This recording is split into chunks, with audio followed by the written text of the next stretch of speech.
Hello and welcome to Louis Bertou's Music Reviews. Today we're talking about Andy Shauf's The Neon Skyline. This was the first Andy Shauf album I gave the proper light of day, and I've got to say, it blew me away really. I don't know what I expected, but my expectations were exceeded when I listened to this record about a week ago. Given it two listens now, and I feel like I know enough to give my thoughts, to offer my thoughts on it. Offer my thoughts 1 year late. This record was released before the COVID pandemic, or at least before the COVID lockdown here in the UK. It was released in January 2020. So every sound you hear on this record was made without prior knowledge of the shit that was about to hit the fans come March with this whole lockdown. Well, the shit that's still hitting the fans right now. But yeah, anyway, I digress. This record, I think it's Andy Shauf's 5th album. And yeah, hearing this has made me want to check out his other records. I think there's another one called The Party, which came out in 2016, which I'm definitely going to give a listen now that I've heard this one. I've got a taste of what Andy Shauf is all about. And what is he all about? Well, strong songs, strong arrangement. Let's talk about the arrangement a little bit. Yeah, the arrangement on this record is lovely. It's warm, inviting, comfortable sounding, while also having little moments that do just take your attention. It mainly functions as sort of guitar, drums, bass, very simple. But then occasionally Shauf works in these really lovely clarinet arrangements that kind of give it like an almost American sounding feel, like even more of an American sounding feel, I should say. And they do make appearances on several of these tracks, actually. And it's always really well done, very subtle. You might not even notice that. Well, I mean, obviously, they're noticeable. The clarinet parts are very noticeable, but they do weave their way into instrumentation very successfully, I think. Also, the drums are mixed very well, I think, on this record. Often, the drums are the point where the attack is found, whereas on this record, they're so soft sounding and like great sound, like hitting wet cardboard, that kind of thing. And they do just, like, there's no edge at all to this arrangement. Well, that might be a bad thing in some cases, I think in this case it works very well because we have Andy Shauf's voice, which I believe adds the edge, the much needed edge. And actually having an arrangement that really knows how to be subtle is really helpful when letting the voice shine. Because you need a good platform for the voice, I think, so that the lyrics can be properly translated. And I think that's done very well here. So yeah, props to him. I think Andy Shauf does. He obviously writes the songs and sings, but he also arranges it as well. So yeah, definite props to him. Mad respect for that guy. Yeah, I'm loosely aware of this album having a concept. To the extent that I notice there's like certain characters that he repeats through tracks. Like there's Judy, who gets mentioned a couple of times, and some other characters as well. But beyond that, I'm just simply taking it as face value. It's, I'm just basically taking it as a collection of songs.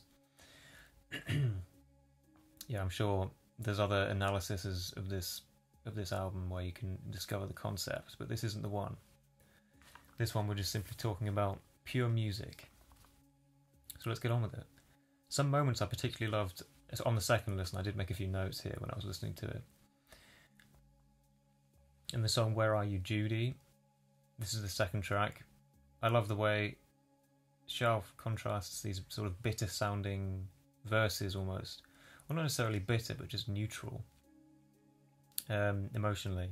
And then suddenly he comes in with that Where Are You Judy hook, which is already sweet as it is, but then when contrasted with these verses, it just takes on an extra level of oomph, and it's very satisfying. That's track 2. I also love how in track 1 the final verse is left just guitar and voice. The arrangement kind of is building, and then it suddenly melts away to just the guitar and the voice, and it's just it sounds simple, but it's so effective, and it's so well timed as well. Like, he knows just when to strip the arrangement back, when to build it in.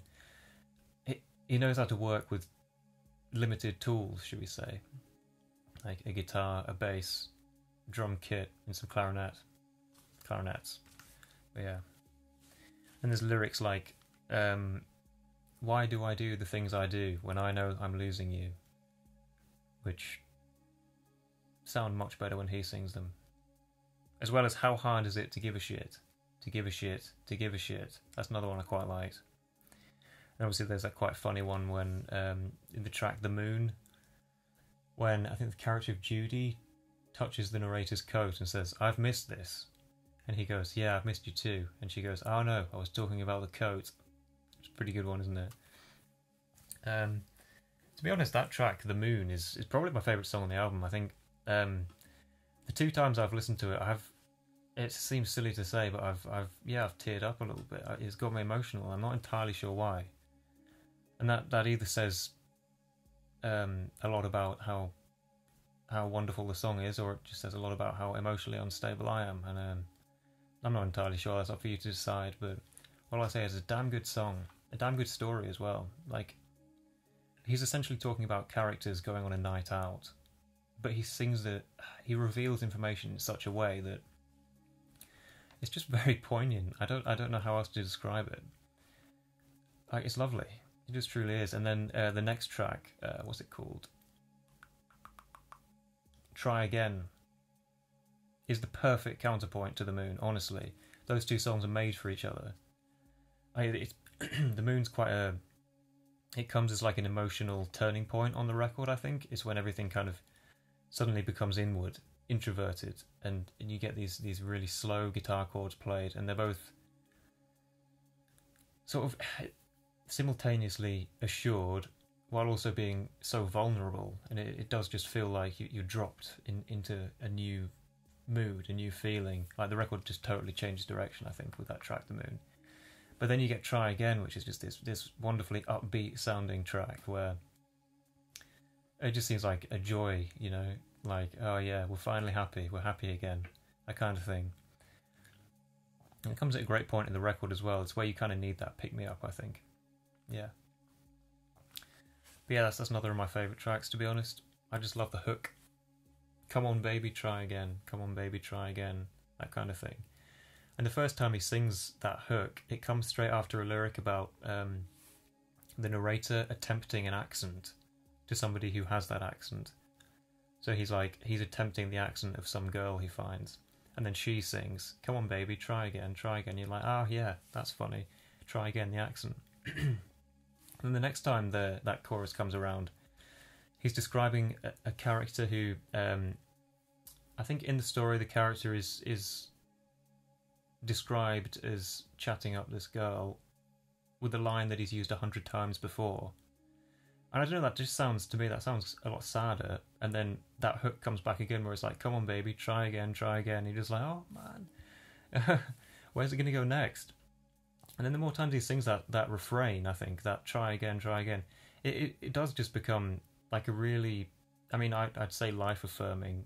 That might be a push, but it's definitely emotive. Like, I find myself listening to that and I'm like, yeah, I could try again. Yeah, thanks for that. You know, it gives me a little boost. I think that's what good songwriting should do. It makes you think, it makes you reconsider. Like, it's not going to change the world, but it might make your day. Yeah, and it certainly made my day on 2 occasions when I listened to that song. Yeah, I also appreciate how the next song after that, Fire Truck, it has pretty much the same chord progression and tempo as the previous song, so you might be forgiven in thinking that it's the same song. And each time I've checked my phone to see, oh, is that the same song? And then no, it's not. It's Fire Truck, next track. So it's like fair. COVID. But yeah, that song Fire Truck. The one thing I do love about that track is the hook, the chorus. Like, it's very unlike any other chorus that has happened so far on this record. It does feel like a change of pace, I think. It's kind of got that do do do do do do do do, and then that 4-to-the-floor bass underneath it. It's an odd rhythmic choice, I think, and it does, like, both times I listened to it, it's kind of struck me where I'm like, whoa, what's happened? That kind of thing. And it's just a very memorable moment, and I think obviously Andy Shauf's lyrics are on point on this track. his harmonic language is on point, just on the whole record really. Like it's watertight. The song composition, the lyrical themes, I'm a big fan of.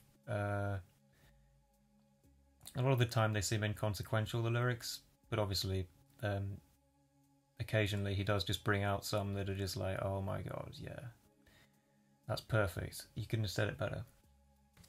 Yeah, like one track I haven't mentioned actually is the famous one, Clove Cigarette, and that, yeah, these fake plastic tables and these fake plastic chairs, or was it green plastic chairs? I don't know. Either way, that's a very mundane way of saying something, and then with the way the music ramps up underneath it, it just lends weight to these words that are just totally meaningless or arbitrary, and then just great songwriting, isn't it? Being able to say so much with so little.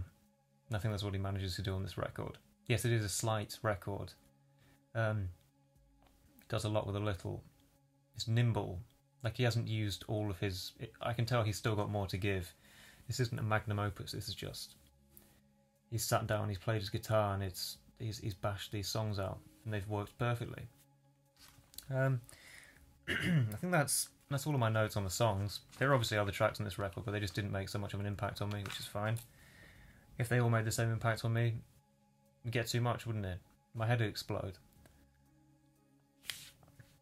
So yeah, overall, the smoothness of both songwriting and arrangement, coupled with very real moments of emotional weight, combined to give one of the better singer-songwriter albums I've heard in recent times. To be honest, it's probably one of the only singer-songwriter records I've heard in recent times. I don't really keep my finger on the pulse of this kind of music. I will do now, though. I'm definitely going to give this record, I'm going to say 8 out of 10. Strong 8 out of 10. In my head, I'm wanting to give it a 9 just because it has really touched me. But I know, give it a few more listens, give it a few more years even, it's going to settle. And I'm going to be like, yeah, whatever. There'll be something else new. I mean, that's just the consumer way, isn't it? So I'm safeguarding myself with an 8 out of 10. But in your head, if you'd like to imagine it as a 9, please do.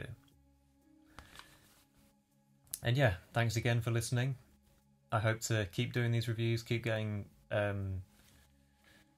more concise, better, less awkward for one. That would be good. But yeah, and then hopefully build up a little bit of a following and then have a discussion about music. A real good meaty discussion about it. So yeah, until then, see you next time. Bye-bye.